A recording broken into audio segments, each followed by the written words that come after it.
Welcome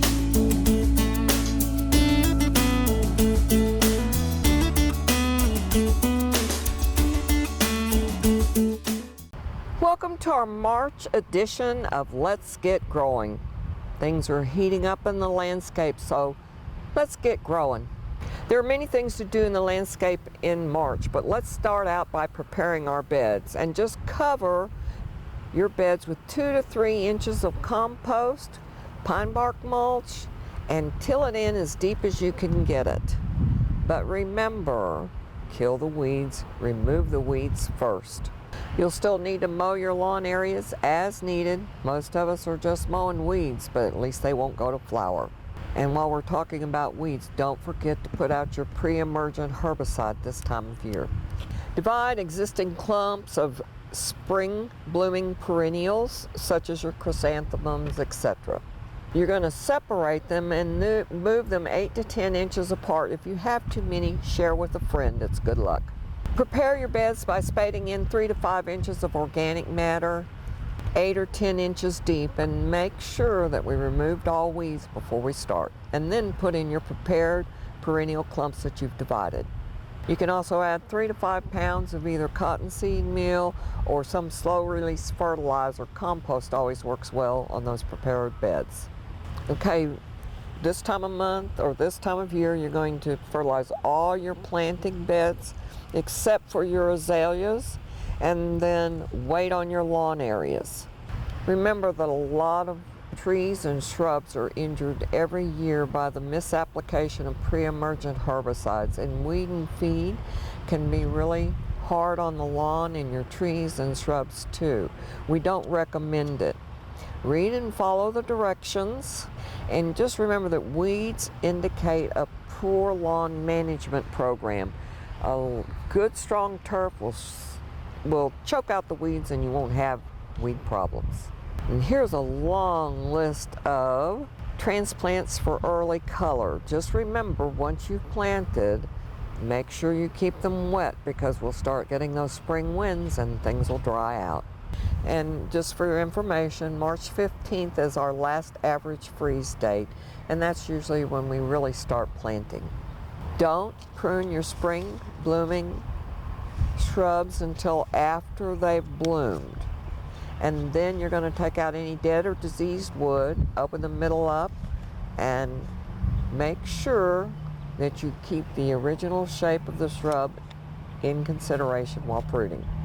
Mulch newly planted areas, bare spots, and around trees, but when mulching around trees, make sure that the mulch never gets higher than 4 inches and you pull it off of the trunk 4 to 6 inches. Nothing touches the trunk. We want to see the root flare.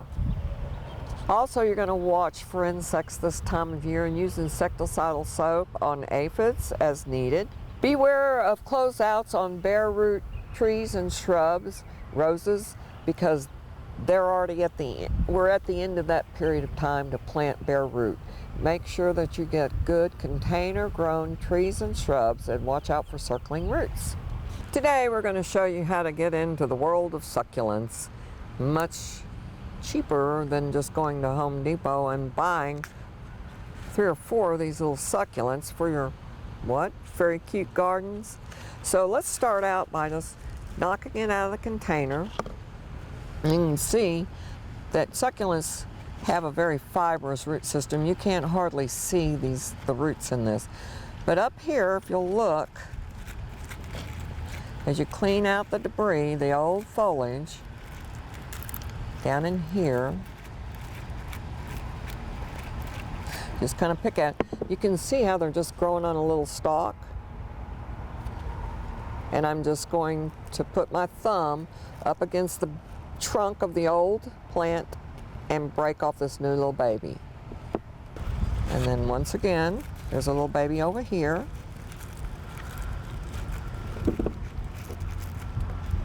The closer they are to the soil layer, the more likely they are to have roots. And you can see there's just a little tiny baby right there. So you can see the closer they are to the soil line, the more roots they have.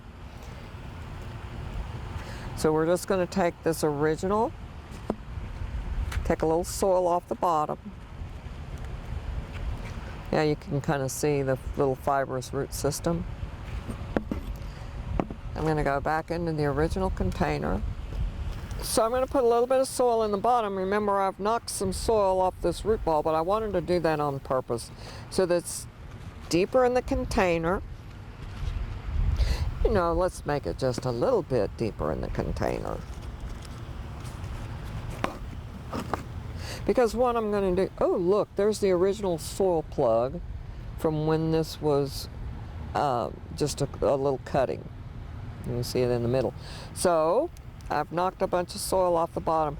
Now it's going to sit much deeper in the container, which allows us to put some soil around the stalk, which is just going to initiate new little babies. So succulents, unlike some other plant material, can be planted deeper. Okay. So there's one. Now these are actually some decorative containers, and if you'll look on the inside, they're glazed.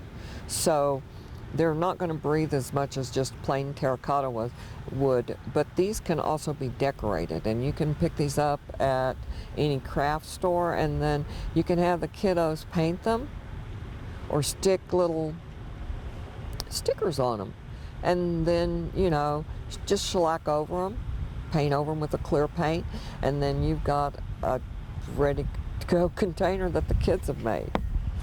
So we put a little bit of soil in.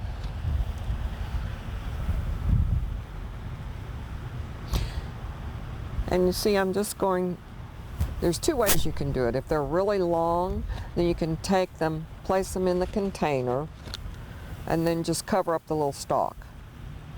So, remember we planted the whole stalk on this one just by placing it in and then covering it up. Now on this one, we're actually going to make a hole with this pin, and then we're going to take our little pup that we've taken off the other plant, stick it in the hole, and firm the soil around it.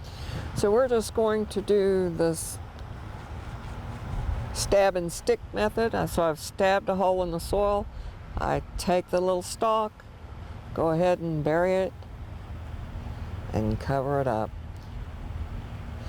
Kind of put it to the middle of the container so you have a nice full round container. We'll do it here once again.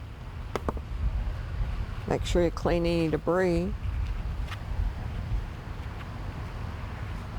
and firm the soil around it. You can always take them and just kind of settle.